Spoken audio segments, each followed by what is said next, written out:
అస్సలాము అలైకుం వరహ్మతుల్లాహి వబరకాతుహు నహ్మదుహు వనుసల్లి అలా రసూలిహిల్ కరీం అమ్మా బాద్. సోదరులారా సోదరీమణులారా, ఎంతోమంది ఎన్నో విధాలుగా దువాలు చేశారు. కొందరు నమాజులు చదివి దువాలు చేశారు, కొద్దిమంది యాసీన్ చదివి దువాలు చేశారు, కొద్దిమంది దాన ధర్మాలు చేసి దువాలు చేశారు, కొద్దిమంది ఉపవాసాలుండి దువాలు చేశారు. వల్ల ఫలస్తీన్ ముస్లింలకి ఏదైతే యుద్ధము కారణంగా నష్టం జరుగుతుందో, అక్కడ ఉన్నటువంటి పిల్లలు, వృద్ధులు, మహిళలు, పురుషులు, స్త్రీలు ఎంతమంది అయితే చనిపోతున్నారో, ఈ యొక్క యుద్ధం కారణంగా ఇటు ముస్లింలు, అటు ఇజ్రాయిల్లో ఎంతమంది అయితే ఉన్నారో ముస్లిమేతరులు వారు కూడా ప్రాణాలు కోల్పోతున్నారు. ఈ యొక్క యుద్ధం ఆగిపోయే భాగ్యాన్ని ప్రసాదించు, పూర్తిగా ప్రశాంతంగా వీరందరూ కూడా జీవితాన్ని గడిపే భాగ్యం ప్రసాదించు అని చెప్పి ఎంతమంది అయితే దువాలు చేశారో అల్లాహ్ తబారకు తాలా వారి యొక్క దువాలను అల్లాహ్ తన దయా కరుణతో అంగీకరించి ఈ రోజున అల్హమ్దులిల్లా సీజ్ ఫైర్ కారణముగా ఇప్పుడు 3 దశల వారీగా ఈ యొక్క యుద్ధాన్ని విరమించడం అనేది జరుగుతుంది. అల్హమ్దులిల్లా. అందులో మొట్టమొదటి విషయం ఏం చెప్పడం జరిగిందంటే, ఎవరైతే ఖైదీలుగా ఉన్నారో ఇటు ఫలస్తీన్లో అయినా అటు ఇజ్రాయిల్లో అయినా వారందరినీ కూడా విడిచిపెట్టడం ఇది మొదటి పని. మొదటి దశలో ఇది జరుగుతుంది. తర్వాత రెండవది ఏమిటంటే, అక్కడ గవర్నమెంట్ అధికారంలో రావడం కోసం ఏ విధమైనటువంటి పనులు చేస్తే గవర్నమెంట్ అనేది కొత్తగా నిర్మాణం జరుగుతుంది అనేటువంటి రెండవ ప్రక్రియ జరుగుతుంది.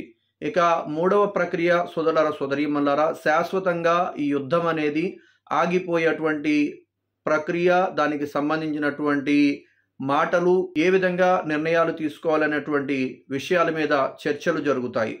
సోదరులారా సోదరీమణులారా, ఏది ఏమైనప్పటికీ అల్లాహ్ తబారకు తాలా ఖురానే మజీదులో తెలియజేశాడు, మేము నిశ్చయముగా ప్రతి విశ్వాసిని కూడా పరీక్షిస్తాము అన్నాడు.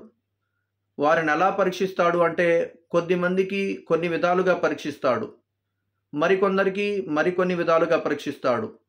అందులో ఖురానే మజీదులో అంటాడు, మేము ఆకలి మరియు శత్రువుల యొక్క భయముతో కూడా మిమ్మల్ని పరీక్షిస్తాము అంటాడు.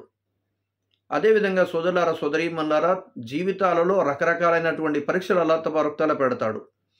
కానీ ఒక మాట మాత్రం తథ్యం, ఇందులో ఎలాంటి అనుమానం కూడా లేదు, ఏ జీవి కూడా మొయ్యలేనంత భారం అయితే అల్లాహ్ వెయ్యడు. అందుకోసమే సోదరులారా సోదరీమణులారా, ఎప్పుడైనా ఏదైనా కష్టం సంభవించింది, ఏదైనా బాధ వచ్చింది, ఏదైనా ఆపద వచ్చింది, ఏదైనా రోగం వచ్చింది, మనం అల్లాహ్తో దువా చేయాలి తప్ప మన బాధలు వీరికి వారికి ఎవరికి పడితే వాళ్ళకి చెప్పుకోకూడదు. చెప్పుకోవడం వల్ల మన బాధలు దూరం అవ్వవు కదా.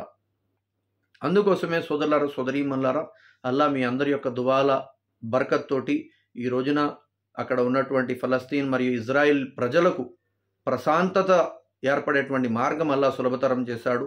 అల్లాహ్తో దువా ప్రపంచంలో ప్రతి మానవుడు కూడా ప్రశాంతంగా బ్రతికేటువంటి భాగ్యాన్ని అల్లాహ్ ప్రసాదించుగాక. అదేవిధంగా సోదరులారా సోదరీమణులారా, మీ అందరితో నా విన్నపం, మన తెలుగు ఇస్లాం యూట్యూబ్ ఛానల్లో కొన్ని వీడియోస్ నేను చేయలేకపోతున్నాను. ఎందుకంటే భార్యాభర్తలకు సంబంధించినటువంటి రహస్య విషయాలు. అందుకోసమే TIRC Telugu Islamic research centre అని ఒక ఛానల్ ఉంది. ఆ ఛానల్ని మీరు తప్పకుండా సబ్స్క్రైబ్ చేసుకోండి. అందులో ఇక నుంచి ఇన్షాల్లా భార్యాభర్తలకు సంబంధించినటువంటి కొన్ని ముఖ్యమైన విషయాలు పెట్టాల్సింది ఉంది. ఎందుకంటే భార్యాభర్తల జీవితం కనుక బాగాలేదనుకోండి, మన జీవితం అంతా కూడా అశాంతిగా మారిపోద్ది. అందుకోసమే కొన్ని వీడియోలు ఆ ఛానల్లో అప్లోడ్ చేయడం జరుగుతుంది. అదేవిధంగా ఈ శుభవార్త, ఈ సంతోషకరమైన విషయం మీరు ఏదైతే విన్నారో మీకు తెలిసిన వాళ్ళకు కూడా ఈ వీడియోని షేర్ చేయండి. అల్హమ్దులిల్లా అల్హమ్దులిల్లా అల్హమ్దులిల్లా. అల్లాహ్ తబారకు తాలా తన దాసుల పట్ల వారు వేడుకున్నటువంటి దువాల పట్ల కాస్త ఆలస్యమైతే చేస్తాడు కానీ చీకటైతే చేయడు. అల్లాహ్ తబారకు తాలా మీకు చెప్పేటువంటి నాకు కూడా ఆచరించే సద్బుద్ధి సౌభాగ్యం ప్రసాదించుగాక. అస్సలాము అలైకుం వరహ్మతుల్లాహి వబరకాతుహు.